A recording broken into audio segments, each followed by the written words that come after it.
Assalamualaikum and hello everyone. Today we're here to talk about designing a circuit. Let's start with the big picture. Why did the design is impactful, Jinan? Can you start us off? Sure thing. Shafiq, designing circuits is critical because they're at the heart of every electronic device. From our phones to medical devices, circuits power the technology we rely on daily. A well-designed circuit is not only efficient but also reliable, which directly impacts the longevity and safety of the devices we create. Plus, better designs can help conserve energy, which is important for sustainability. Absolutely, Zainal. Now let's talk about the challenges in designing a circuit. One major challenge we face is managing heat. As circuits operate, they generate heat, which can cause components to degrade over time or even fail if it's not managed properly. So Wafi, do you agree with me? Right. To add to that, another minor challenge is dealing with interference, even if it doesn't completely disrupt the circuit. Interference from nearby electric components can reduce performance, causing slowdowns or minor errors that impact the user experience.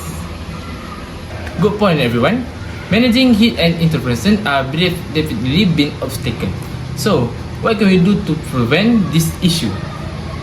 For heat management, we can focus on selecting materials with high thermal conductivity for the circuit board and incorporating heat sinks and fans when necessary.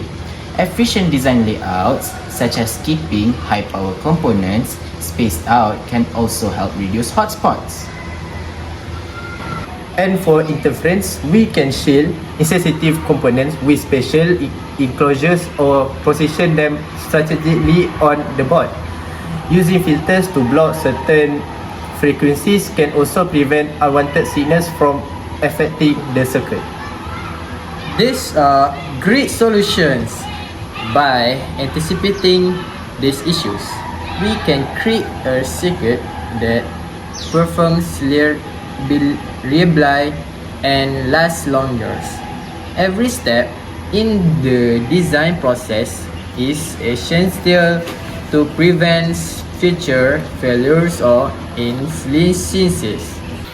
Absolutely. Thanks everyone. So to recap, designing a circuit is impactful because it power essential technology, but we face challenges like heat management and interferences. With this right preventative strategies, we can build circuits that are both effective and sustainable. We'll meet again in 1 week to discuss on our progress. See you guys soon. Okay, Jana. A few moments later.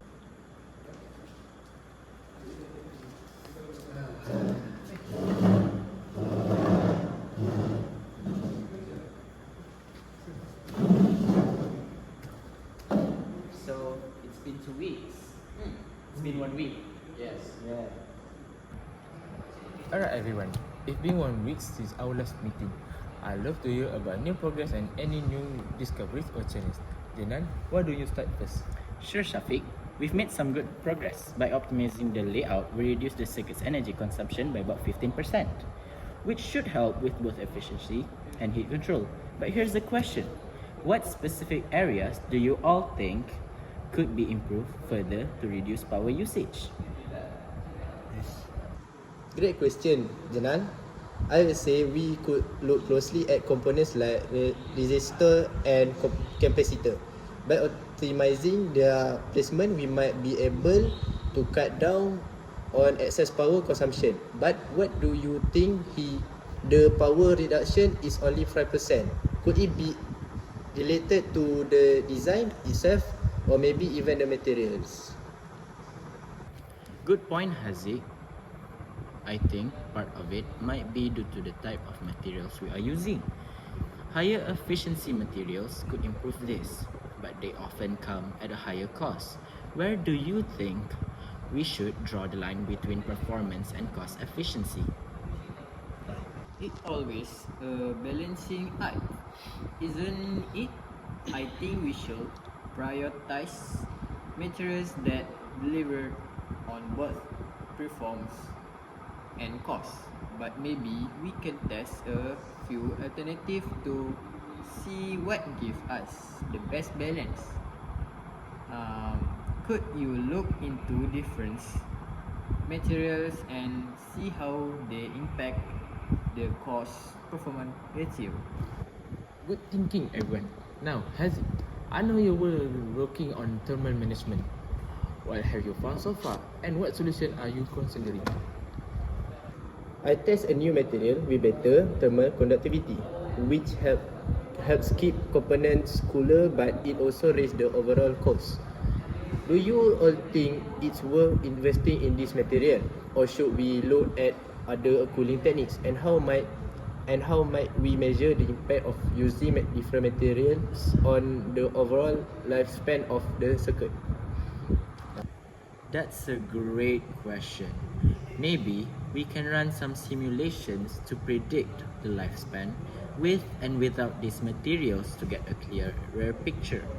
Also, what if we use heat sinks instead of upgrading the board material? Would that work as well? Yes, heat sinks might be a good option and they are generally more cost effective. But what kind of component would be best suited for that approach? Some components generate more heat than others. So, where should we focus our cooling efforts? Excellent question. Let's focus on testing heatsink on the highest power component and see if we can avoid using the pricier material. Wafi, how has progress been on reducing interference? So far, adding extra shielding has helped reduce interference by about 20%. However, fitting the shieldings within our current board dimensions has been tricky. What do you all think? Should we consider expanding the board size, or do you think we could try a different shielding approach? What about multi-layered circuit boards that might allow us to save space and include more shielding? But if we go to that route, what challenges might we face with assembly or complexity? That's a good point. Multi-layer boards could solve our space issue, but they are definitely more complex. How much more time do we think it would add to the project if we made that switch? It could sometime, but it might be worth it if prevent interference issues down the line. How about I create a mock-up with a layered design so we can see if the benefits outweigh the add complexity. Great idea, Wafi.